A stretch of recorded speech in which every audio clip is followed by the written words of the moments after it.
Well, it's that time again. The next game against Wolves is coming up, and Oliver Glasner has done his pre-match interview, and I'm going to give you all the details from that and a little bit more.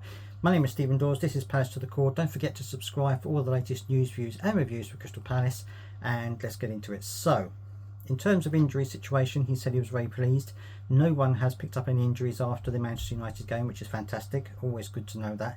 And he said that when asked about the game, he said, well, actually, we've passed that now. We've gone past Manchester United. We're now looking ahead to the next game against Wolves. He's very much that type of manager, doesn't want to look backwards, always looking forwards, and reiterated the point that, you know, when they ask about how many points he wants to get between now and the end of the season, he said all of them. So, you know, pretty straightforward message. You know, he wants to work with the team, he wants to get everything sorted out. But anyway, back onto the injury situation. He said there's no injuries picked up after the Man United game, which is fantastic. He did say, in a bit of good news, that Jefferson Lerma has played in the last couple of training sessions. He took part in the last couple of training sessions, and so he thinks that he won't be ready for the Wolves game, but there is a possibility he'll be ready for the Aston Villa game, which is fantastic. Obviously, he said in a previous interview that he's also mindful of the fact that Jefferson Lerma has got international duty after the season ends, so there is a possibility they may play him for a few minutes, but they may want to rest him and let him get fully back to normal, so that he can then go into the international break with his team. So that would be good, and he is mindful of that, as he said before. So that's good for him, good for Jefferson Lerma, because it means there's more chance that he'll actually play in the tournament, which is fantastic for him. He also talked about some of the contract situations. Now, as we know, Will Hughes, Jeffrey Schlupp and Joel Ward were all offered contract extensions, which they've taken, which is good news for them, because I think they've all played pretty well. Obviously, Will Hughes probably the outstanding one of those three.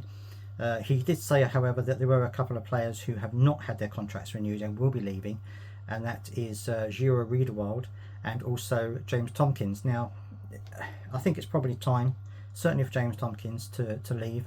I think Riedewald probably hasn't done enough in the games that he's played, albeit he's only played a few minutes here and there.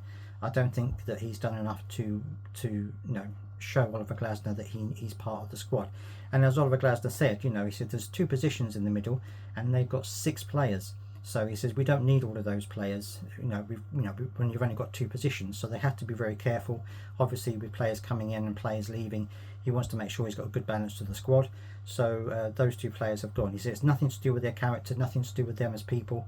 It's just the fact that they have to look at the squad as a whole and what best suits the squad. So I think it's good news. I think, you know, Will Hughes, I don't think will play every game if like Doucouré and that are back. And so I don't think he'll play every game, but he's a good player to have in reserve. Same with Joel Ward. I think, you know, I think perhaps Klein's got the nod over him at the moment, and I think that you know, if we do get another defender in to replace Gahey, then it could be that that they don't need Joel Ward next season. We'll have to wait and see about that. But I think he's also a good squad player, and also I think, you know, it's good to have good players with good mentalities in the changing room and on the bench. So I think that's one of the reasons why he's renewed all their contracts, which is good to see. And always, he actually, there's a little bit of a funny bit. He is quite funny in some of his interviews. Someone asked him who makes the final decision, and he said, well, my wife does. We gave her a call, we asked her about all the players, and she made the final decision.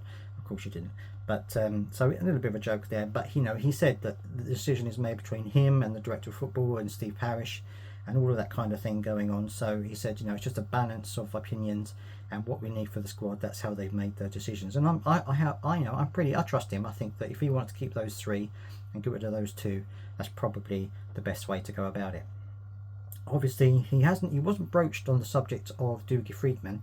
I don't know whether he was asked about that outside of the live feed, but you know, obviously we do know there are lots of rumours about Dougie Freedman going around. Fabrizio Romano has said that talks are ongoing and that there could possibly be an agreement made imminently. Others are speculating or have said, based on what they know, that Dougie Freedman wants to see out his contract to the end of the season and then move to Newcastle. Newcastle being the favourite at the moment.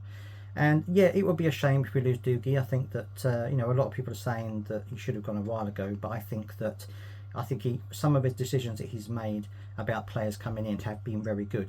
Not all of them, but I think that, you know, there have been some very good signings in the time that he's been there, and I hope that whoever's left behind or whoever they bring in to replace him has a similar eye for bringing through those talented youngsters, because we have had some amazingly talented youngsters brought in under his regime. So I'm hoping that continues going forward. Whether he will, I'm sure there's a few players in the background that he's been looking at that we will probably look at for the summer. The thing is, after that, I don't think this summer, it's going to be much of a problem, because I'm sure he's got a list of players that he wants and a list of players that Oliver Glasner wants. It's going to be after that we might see some change to how this is done. But anyway, so that's all the news on Dougie Freedman as well. Let me know down in the comment section about that. Let me know about Dougie Freedman. Are you happy that he's going, or do you think it could be a bit of a mistake if we let him go? And also, let me know about the two players who are not having their contracts renewed. Are you happy about that, or do you think that either one or both of them should stay on for a little bit longer until we get get a bit of a bigger squad together? It'd be interesting to hear your thoughts down in the comment section as always, and I will see you next time. Oh, sorry, prediction. I forgot about the prediction. Okay, so Wolves haven't had a very good time lately. They haven't been playing particularly well. I think we're going to have too much for them. I think it's going to be a good game. I don't think they're going to roll over and play as badly as Man United did, because they did play badly. I think that it's going to go to maybe 2 or 3 nil. I'm going 2 or 3 nil to us. I hope that's what it's going to be. We might concede a goal perhaps in that situation, but I'm going for 2-0. That's what I'm going for. Let me know your score predictions down in the comment section, and this time I will see you next time.